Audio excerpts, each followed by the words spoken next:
नमस्कार। आज मैं पुनः एक नए पाठ को लेकर आपके समक्ष प्रस्तुत हूँ। आज हम अनन्य कृष्ण भक्त कवि रसखान के सवैये को पढ़ेंगे। रसखान के जीवन के संबंध में सही सूचनाएं प्राप्त नहीं होती, परंतु इनके ग्रंथ प्रेम वाटिका में यह संकेत मिलता है कि ये दिल्ली के पठान राजवंश में उत्पन्न हुए थे। ये जहांगीर के समकालीन थे। जब दिल्ली पर मुगलों का आधिपत्य हुआ और पठान वंश पराजित हुआ, तब ये दिल्ली से ब्रजभूमि में आ गए और कृष्ण भक्ति में तल्लीन हो गए। आइए हम रसखान का एक परिचय देखते हैं। आइए हम रसखान से परिचित होते हैं। रसखान का समय 1548 से 1628 ईस्वी है। रसखान भक्तिकालीन कवि हैं, भक्ति काल के कृष्ण भक्त कवि हैं। समकालीन थे ये जहांगीर के। मैंने पहले भी बताया था कि जहांगीर के ये समकालीन थे। इनके गुरु गोस्वामी विट्ठलनाथ थे। इनकी भाषा ब्रज भाषा है। प्रमुख रचनाएं प्रेम वाटिका, जो कि 1610 ईस्वी में रची गई है, और इसी प्रेम वाटिका के आधार पर जो कुछ भी हमें जानकारी प्राप्त होती है रसखान के विषय में, वह उसका आधार यही ग्रंथ है। इनका एक और ग्रंथ है सुजान रसखान।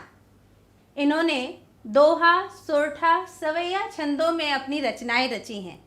इनकी भक्ति पुष्टि मार्गीय भक्ति है। पुष्टि मार्गीय भक्ति में गोस्वामी विट्ठलनाथ ने इन्हें दीक्षित किया था। रसखान जन्म से मुसलमान थे।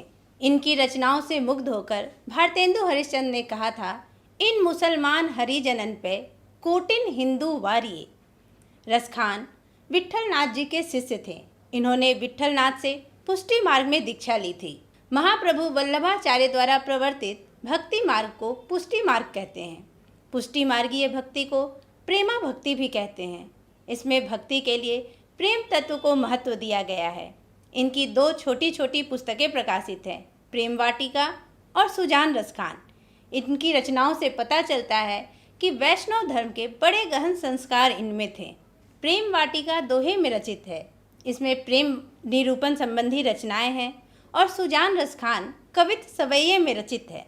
इसमें कृष्ण की भक्ति संबंधी रचनाएं हैं। रसखान सवैया छंद में सिद्धस्थ थे।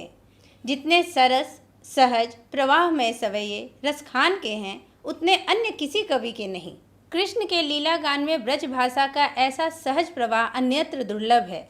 रसखान रस के खान कहे जाते हैं। इन्होंने सूफियों का हृदय लेकर कृष्ण की लीला पर काव्य रचा है। यहाँ रसखान रचनावली से कुछ छंद संकलित हैं।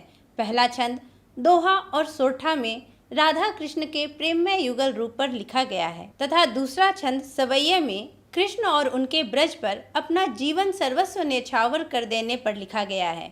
आइए अब हम पहले छंद को पढ़ते हैं।